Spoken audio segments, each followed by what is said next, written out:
Çek abi. Çek abi. Çek abi. Çek. Para lazım abi.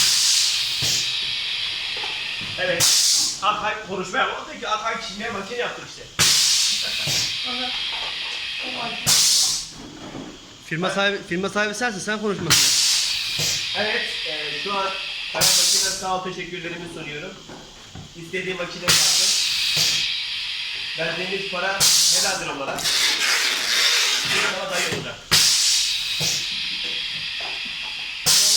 Burada ama ürün almasın ki hızlı geliyor ya.